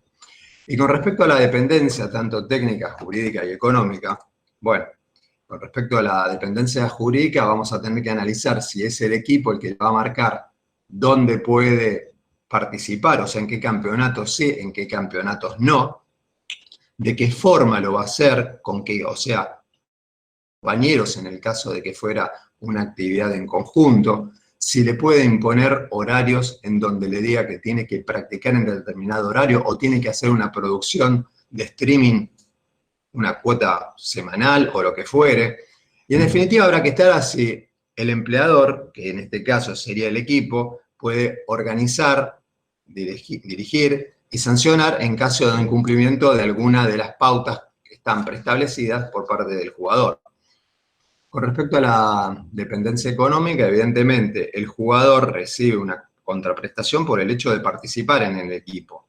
Obviamente no va a estar quizás cobrando por el hecho de la explotación de su imagen, por el hecho de ganar el campeonato, pero sí periódicamente recibe una contraprestación dineraria por ser parte de ese equipo. Y con respecto a la dependencia técnica, si bien aminorada, obviamente, no podemos dejar de lado que en los entrenamientos y la participación de estos jugadores está íntimamente relacionada para poder competir ese nivel de elite, que cuente con consolas, computadoras de gran capacidad, conexiones de internet rápidas y una serie de otros implementos técnicos que son parte de esta dependencia técnica. Y entonces podemos concluir que a priori podríamos decir que la relación equipo-jugador de eSports podría ser conceptualizada como laboral. Tendríamos que ver de qué manera sería mejor regularla. ¿Por qué? Porque podríamos aplicar la ley de contrato de trabajo o bien pensar en una regulación específica habida cuenta de las particularidades que tiene la prestación de servicios, ¿sí?, de esta modalidad. En este caso yo creo interesante poder visualizar lo que es la ley 20.160 y el convenio colectivo 430 del 75 de los jugadores profesionales de fútbol, porque tiene algunas cuestiones que están resueltas en ese ordenamiento jurídico que son aplicables a los jugadores de eSports. Porque vamos a ver que hay algunas cuestiones de jornada laboral, de trabajo de menores, de discriminación, que ahora pasaremos a ver, que tienen particularidades. Y así en la jornada laboral encontramos que unirse a un equipo de eSports implica acceder a unas jornadas laborales extensas, en primer lugar porque tienen que estar entrenando forma reiterada todo el tiempo. Hay concentraciones como existen en el ámbito de los deportes.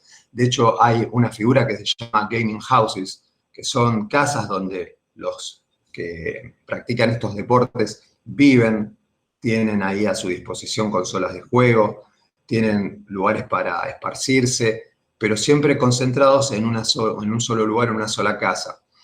En muchos casos tienen obligaciones de asistir a presentaciones ante la prensa, ante fans, tienen obligación también de transmitir una determinada cantidad de horas, una cuota semanal vía streaming para las plataformas que contratan los propios equipos. Y entonces acá tendremos que visualizar cómo la LST y particularmente la ley de jornada laboral, el régimen legal de la jornada de trabajo, puede entrar a jugar cuando tenemos una forma de trabajo que es totalmente distinta a la conceptualización que uno tiene de un trabajo de LST. Por otra parte, tenemos una cuestión con el trabajo infantil. Y esto es particularmente relevante porque la mayoría de los jugadores de esports son muy, muy jóvenes. De hecho, no es raro ver jugadores de 13, 14 años que están disputando competencias en forma profesional. Y en este aspecto nosotros tendremos que tener en cuenta y fijarnos en aquellos menores de edad de 16 años, porque por principio general no podrían ser objeto de contrato de trabajo. Y si no pueden ser objeto de contrato de trabajo, quedarían por fuera de la contratación a través de la ley de contratos de trabajo. Por eso se plantea la posibilidad de que exista una regulación específica. Y también tenemos que tener en diferentes tipos de protección en diferentes países. ¿Por qué? Porque por lo general las competencias de esports, si bien pueden comenzar siendo locales, es habitual que terminan siendo regionalizadas y tienen que viajar a otros países para poder continuar con el desarrollo de la competencia. También tenemos el problema de la discriminación en el ámbito de los esports, de la cual no es ajeno este mundo. Hace poco se ha visto con la empresa Riot Games, que les había mencionado anteriormente, que es la desarrolladora del juego League of Legends, que es uno de los más importantes sobre los cuales se desarrolla una de las actividades de eSport, una demanda colectiva de las empleadas mujeres por una cuestión de discriminación de género, que como pasa en la mayoría de los casos que se han judicializado, llegó a un acuerdo en donde se le determinó abonar $10 millones a todas las mujeres que habían participado de esa empresa y también rever las políticas de prevención de discriminación. Y esto sería muy importante. ¿Por qué? Porque no solamente las empresas se ven frente al daño directo que les va a causar estas indemnizaciones, sino que también se van a ver vistas en un problema frente a los patrocinadores, frente a los contratos por propaganda, y les puede ocasionar indirectamente un mayor perjuicio que el de las demandas propiamente dichas. También tenemos el problema de los accidentes y enfermedades profesionales. Y si bien a primera vista podría parecer que los juegos de esports son, en comparación con sus contrapartes tradicionales, sedentarios, la realidad es de que existen diversas lesiones por parte de los jugadores, así como existen las lesiones del túnel carpiano. Son muy comunes las lesiones de hombro, espalda, cuello, muñeca, codo. Y la realidad es que en muchos casos se requiere la intervención quirúrgica para que los jugadores puedan seguir prestando sus habilidades al equipo.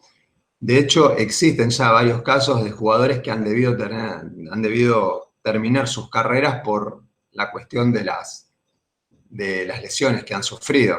Entonces se produce un doble perjuicio, por un lado evidentemente al jugador y por el otro lado al equipo, que se ve privado de un jugador para poder hacer frente a las competencias. La falta de caracterización del desarrollo de los esports, de los jugadores como una cuestión laboral, hace de que no puedan ser aplicadas las leyes de riesgo de trabajos al caso. Podrán ser aplicados otros seguros, podrán ser aplicados otros regímenes, pero los de riesgo de trabajo. Y por último, un tema que si bien es bastante nuevo, pero que se está empezando a hablar en el ámbito de los esports, es la sindicalización de los jugadores y la representación sindical de estos. Y estos acá tenemos una diferencia con los deportes tradicionales, porque en primer lugar tenemos que verificar el universo de actores que van a ser representados, porque en los equipos no solamente encontramos jugadores, sino que hay toda una serie de otras personas que colaboran en estos ámbitos. Tenemos coach, tenemos directores técnicos, tenemos también médicos, tenemos psicólogos que están permanentemente para el equipo. Entonces habría que diferenciar si se van a ser representados estos, los jugadores, o va a ser representado todo el conjunto. Y también tenemos que tener presente que en muchos casos estos equipos de esports se van a insertar en clubes tradicionales donde ya hay una representación sindical de jugadores. Y entonces habría que ver si va a ser uno o el otro el que va a representar a este colectivo. Y el otro tema importante de los esports es el permanente cambio que existen en los juegos. Hay juegos que comienzan, son difundidos y en poco tiempo caen en desuso. Y por ahí, a un sindicato, cuando llega a estar en condiciones de representar a un determinado colectivo, el colectivo de jugadores que jugaban a ese determinado juego ya no existe más. También existen otras cuestiones jurídicas que las quiero repasar brevemente por una cuestión de tiempo. Drogas, derecho migratorio, apuestas, impuestos. Con respecto al consumo de drogas y sustancias prohibidas, así como en los deportes tradicionales se consumen para mejorar el rendimiento físico, en los esports encontramos que también se consumen sustancias prohibidas para mejorar el desempeño y la concentración. Porque no es nada raro en un deporte donde uno en una fracción de segundo tiene que desarrollar una estrategia, reaccionar a elementos varios que van cambiando, esa concentración y la presión que tienen los jugadores en las finales hacen que recurran a este tipo de drogas para estar más alertas. ¿Sí? Con respecto al derecho migratorio, tenemos que tener presente de que muchos equipos de esports son conformados por personas de diferentes nacionalidades. Por otra parte, cuando van a competir, a medida que van pasando las etapas de las eliminaciones a otros países, fundamentalmente Estados Unidos, Europa o países asiáticos, la realidad es que cuando ingresan a los países, ingresan con una visa de turismo, son pasibles de ser expulsados porque no van con esa finalidad.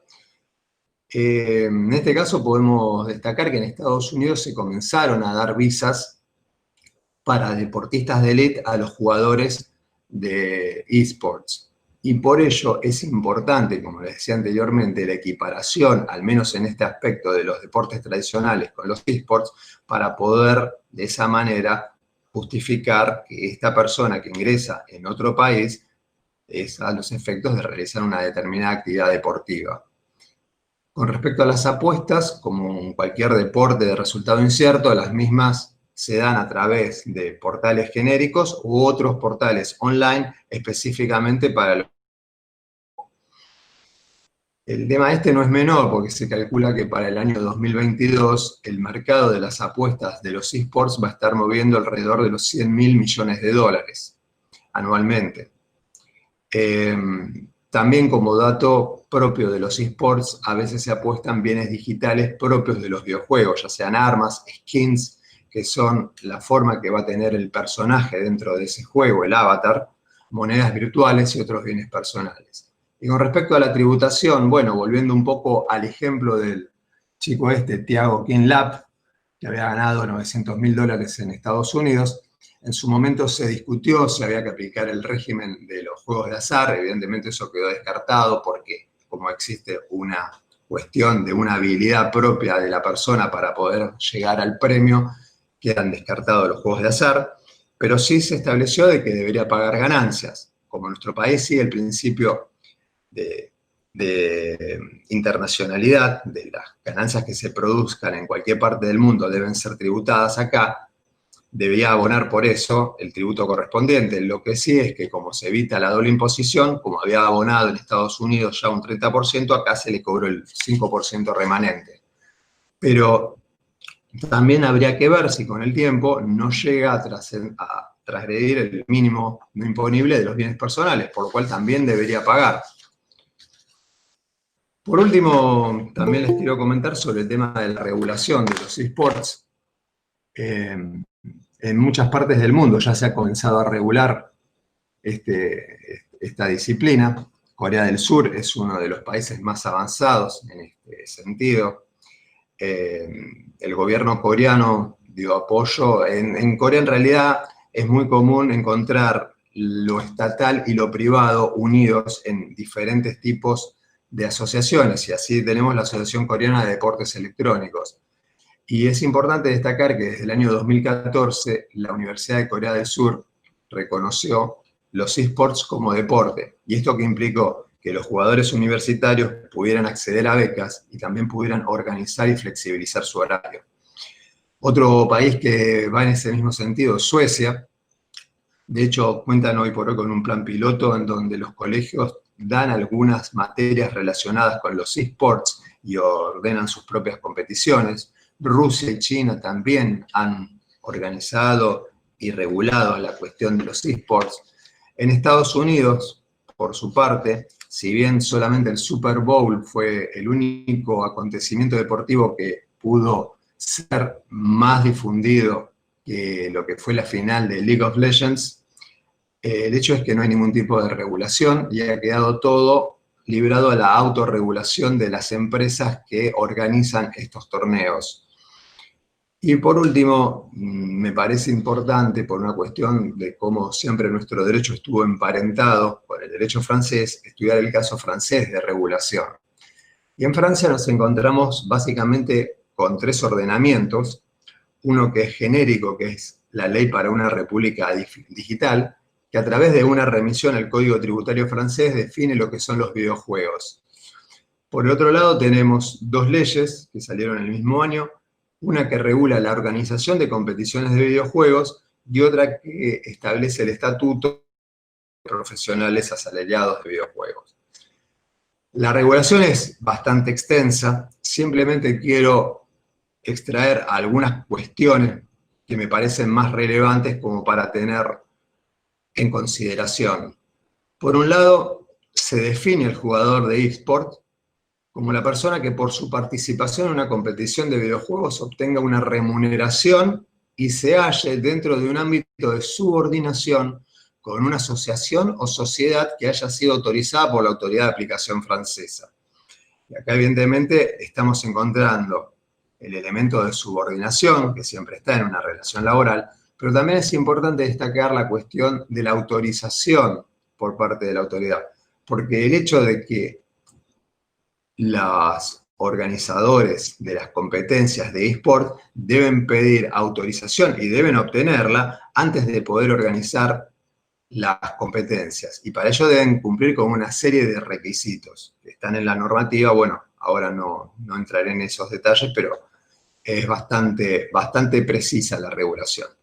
También se prohíbe la participación de menores de 12 años en los casos que se ofrezcan recompensas monetarias.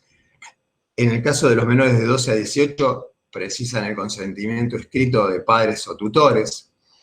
El contrato de trabajo tiene una duración determinada.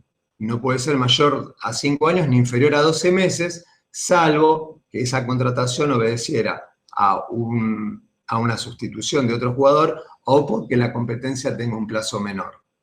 El contrato debe fijar expresamente el salario, las primas y todo otro ingreso del jugador. Esto es muy similar a lo que sucede en la reglamentación de los contratos profesionales de fútbol en nuestro país.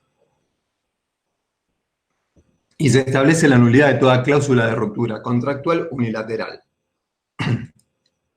Y a modo de conclusión, ¿qué podemos decir? Bueno, evidentemente, como pudimos ver al comienzo, el tema de los eSports es algo que está creciendo año a año en forma explosiva. Hay muchas cuestiones que se han judicializado básicamente en la relación jugador y equipo. En algunos casos se ha llegado a trascender de que los equipos se quedan con el 80% de las ganancias que genera el jugador por concepto. En otros casos se ha visto que reciben sueldos que van de los 600 a los 1.000 euros, que las jornadas laborales exceden el tope semanal. La realidad es que la mayoría de los casos estos han sido sellados mediante acuerdos en donde no han trascendido los pormenores de ese arreglo. Y en cuanto a la regulación, si fuera necesaria hacerla de esto, podemos encontrar 3 vías. La de la autorregulación, lo cual sería un tanto problemático a mi entender, porque desde el derecho del trabajo justamente se dejaría desprotegido a la parte hiposuficiente de esta relación, que es obviamente el jugador. Y por ser el hecho de que necesariamente tendríamos que tener una regulación mayor, porque nos encontramos ante jugadores que son menores de edad. Después se podría recurrir a una regulación sectorial pormenorizada, pero acá tendríamos el problema que rápidamente podríamos caer en una obsolescencia normativa por el cambio tan rápido que se dan en el marco de los eSports.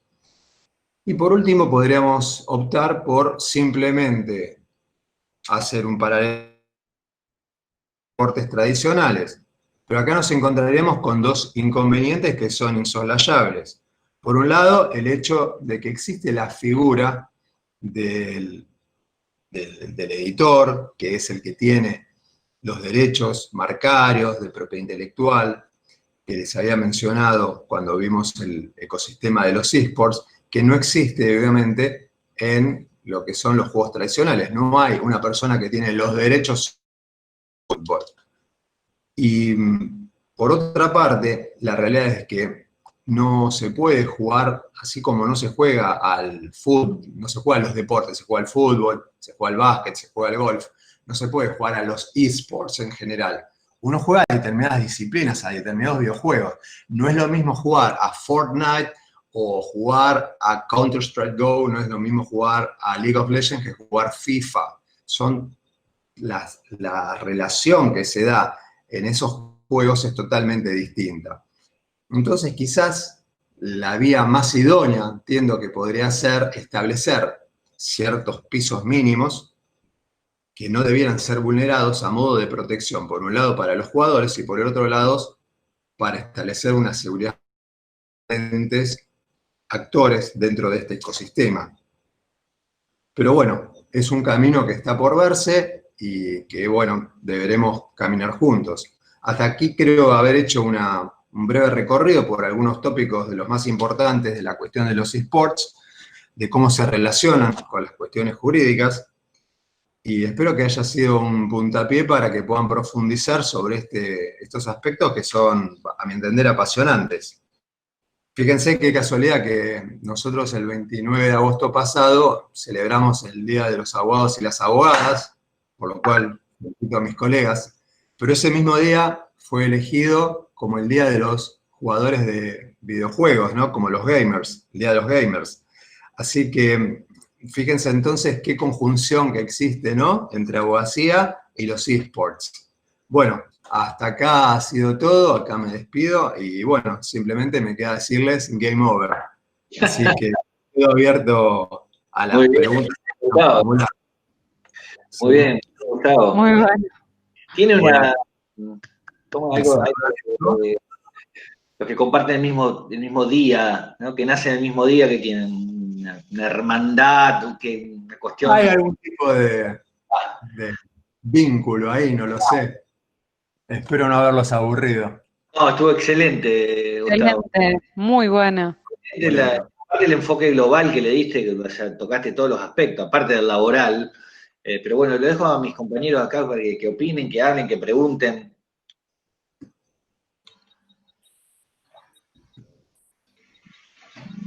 Ahí hay una pregunta, Diego, de Guillermo, ya en el chat. Ah, bien. No, en realidad 2 cosas. Una la había hecho antes Diego. ¿Sería un teletrabajador en cierta forma el jugador? Y la otra que a mí me entraba la duda es cómo juega la ley de riesgos acá. Fundamentalmente vos hablaste del tema de adicciones. Casi podría llegar a ser una enfermedad no listada. Más allá de todo el resto, de toda el resto de los problemas de enfermedades, accidentes que hablaste vos, enfermedades en la muñeca, en la mano. ¿Cómo jugaría acá todo eso? Sí, la verdad es que con respecto a si puede ser un teletrabajador, en ciertos aspectos sí se puede asimilar. ¿Por qué? Porque hay dos cuestiones. Muchas veces juegan en forma remota, ¿sí? Muchas veces juegan en forma remota, pero a medida que van avanzando en estos campeonatos, eso deja de ser así y se van a jugar en estadios. De hecho, se hacen finales en estadios donde la gente paga entrada para ir a verlos en forma directa, juegan en ese mismo lugar, y entonces se superponen los dos sistemas. Pero sí, en cierto modo, cuando están compitiendo desde un lugar remoto, como pueden ser las gaming houses que les mencioné, u otro, podría llegar a ser conceptualizado como un teletrabajador.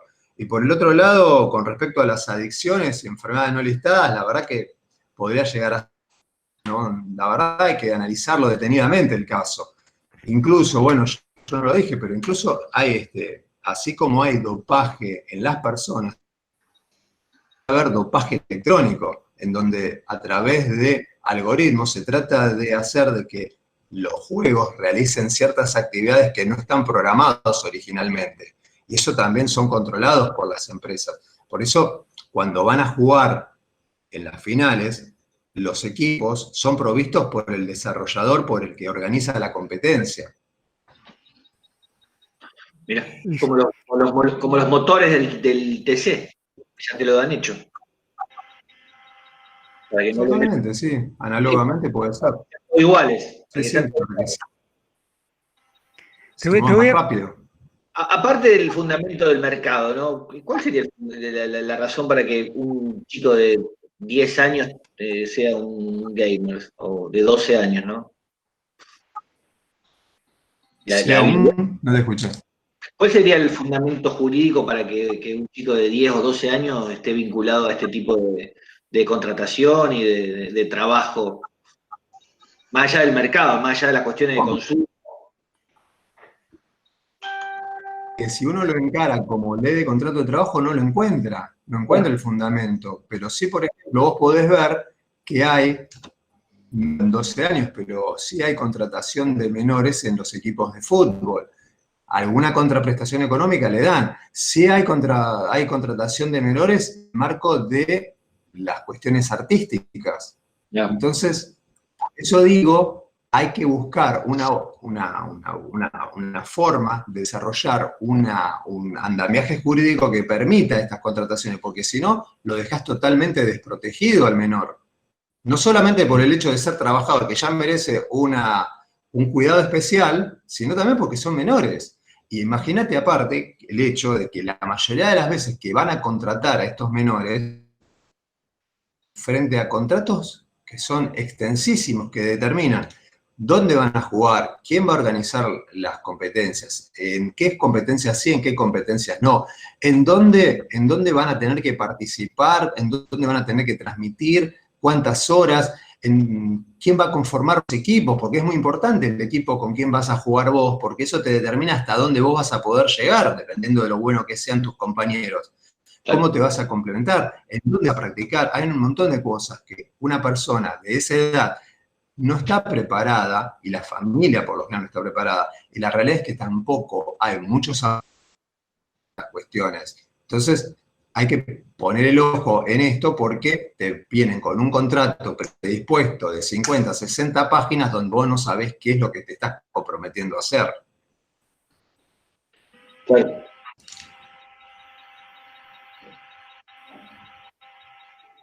Aníbal. No, bárbaro, gracias Diego por la palabra. La verdad, primero felicitarlo a Gustavo porque es una disertación que no solamente es novedosa, sino que es novedosa en soledad. ¿En qué sentido lo digo? Porque es al primero que escuché y al único. O sea, es la primera vez que escucho sobre el tema. Ya lo había escuchado acá en el grupo que iba a hablar, por eso dije, no me lo voy a perder. Pero además la soledad, ¿no? O sea, porque no es que hay varios abogados hablando sobre el tema, por lo menos que yo tenga conocimiento, no. Así que me parece bárbaro. Gustavo, te felicito, el abordaje ha sido muy bueno. Y solamente te quería hacer un par de preguntas. En primer lugar, si podés identificar el capital, digamos, de la organización, cuál sería, si lo vamos a tratar como trabajo, cuál sería el capital. Ya tenemos identificado el sujeto que presta su fuerza de trabajo o su actividad productora, digamos, pero cuál sería el capital que podés identificar y si ese capital es transnacional, o sea, si es fuera de nuestro país. Bueno, ahí en eso, mira, está muy relacionado con lo que vos planteabas con respecto a las aplicaciones. Porque vos fíjate que cómo se estructura este sistema. Vos tenés a los jugadores se insertan en un equipo, que los equipos muchas veces son grupos de exjugadores que arman estos equipos. Y esos equipos son los que se encargan de negociar con los que generan los campeonatos, con los que son los desarrolladores de los juegos en muchos casos. A ver, volviendo para atrás, existen dos formatos, ¿sí?, de desarrollo. Bueno, yo no lo quise plantear porque si no era extensísimo, pero vos tenés campeonatos que están basados en lo que es un desarrollador de videojuego que desarrolla todo el ecosistema y es el que tiene el videojuego sobre el que se realiza la actividad. Genera la liga sobre la cual se van a competir los juegos. Estructura de ahí para abajo en ligas regionales. Y ahí se insertan los equipos. O tenés el caso del modelo coreano, donde Estado y privados se fusionan para realizar las actividades y está todo más institucionalizado. Entonces, primero tendríamos que diferenciar cuál de los dos modelos estamos viendo. Y en base a eso, ver cómo se van a insertar los jugadores, porque los jugadores pueden competir, muchas veces van a competir directamente. Este chico, Thiago Kinlap, compitió directamente, no estaba en un equipo. Ahora, ¿qué pasa? A la larga terminan siendo equipos muchos. ¿Por qué? Porque la competencia requiere de que sean varios jugadores que estén aunados y bueno, ahí tienen la posibilidad de tener mayores medios técnicos para la práctica, ¿sí? No le pueden muchos dedicar las horas que le tendrían que dedicar para estar en ese nivel de competencia de élite. Entonces, lo que vos me preguntabas específicamente, volviendo al principio, es, el equipo tiene un capital que prácticamente es como si fuera un cuentapropista que inició una empresa y esa empresa, ¿sí?, es la que va a estar respondiendo en forma directa al jugador. Pero ahí no está el dinero grande está en el desarrollador del juego que va a estructurar esa competencia internacional a la cual se van a ir acercando los diferentes equipos. O sea, de parte del equipo también invierte mucho dinero. Y de hecho hay equipos que reparten entre sus jugadores cifras muy altas en cuanto a lo que son los salarios. Si estamos hablando de varios miles de euros por mes. Pero en definitiva, la plata grande va a estar en el desarrollador del videojuego y en el que estructuró la competencia. Por eso en el modelo de regulación francesa, yo no lo dije, pero el que desarrolla una competencia tiene que contratar seguros para que la bolsa de premios que se va a repartir esté asegurada de alguna manera de que no se va a ir la persona con esa plata o que va a quebrar la empresa antes de que se puedan de dividir los premios, ¿sí? Entonces, por eso la ley francesa establece que tiene que contar con esa autorización por parte del Estado francés, porque si no se verifican una serie de cuestiones en donde se tienen por cumplidas esas pautas, no le van a habilitar que desarrolle un campeonato que no se sabe si después van a recibir los premios o si se va a hacer frente a una serie de contratos que después van a quedar todos en el aire. Perfecto. Estás muteado, Diego. Bien. Oh, qué atento, ¿eh? Bueno, muchísimas gracias, Gustavo. Gustavo, sí. No, gracias. Es un placer y un honor. Excelente. A mí lo que me sorprendió, para redondear lo que decía Aníbal, es la cantidad de datos, ¿no? Porque uno dice, bueno, nunca lo escuché. Nunca lo escuché y hablás 5 minutos y 2 cosas, ¿no? Un tema que todavía no hay nada. El tema es la cantidad de información que expusiste, ¿no? O sea, quiere decir que esto, evidentemente, tiene un desarrollo y un lugar que va a tener un crecimiento. Y de ahí de los diferentes países que vos destacaste, ¿no? Pero es increíble eso, la cantidad de información, de regulación que ya existe, más allá de nuestras después suposiciones donde lo encuadraríamos en nuestro marco normativo. Pero es de destacar eso, por la exposición que hiciste y por el trabajo que hiciste y que publicaste. Gracias, gracias. Bueno, si les parece, vamos a ir cerrando y agradeciendo a Itatí, que también que se quedó hasta el final. Bueno, Gustavo, ya son casi las 9 de la noche. También se hizo presente, está el doctor Pedro Burgos, presidente del Foro Federal, del Colegio de Abogados de Salta también, que entró hace unos minutos. Y bueno, convocarlos para la semana que viene, con el tema derecho colectivo, en estas circunstancias excepcionales, que va a desarrollar la doctora Raquel Coronel, y también el derecho también a la desconexión, teletrabajo, derecho a la intimidad de los trabajadores, que va a comentar el doctor Oscar Benítez, que hoy no pudo estar presente por razones laborales, se disculpó. Así que bueno, muchísimas gracias a los participantes, a los expositores, a los amigos que hacen posible esto, a Federico Ferrer, por parte de Litigador Online. Y bueno, nos vemos en la próxima entrega, el próximo martes 8, y hasta la próxima. Gracias. Muchas gracias a todos. Buenas tardes a todos y a todas. Chau, Gustavo. Chau, Diego. Chau a todos.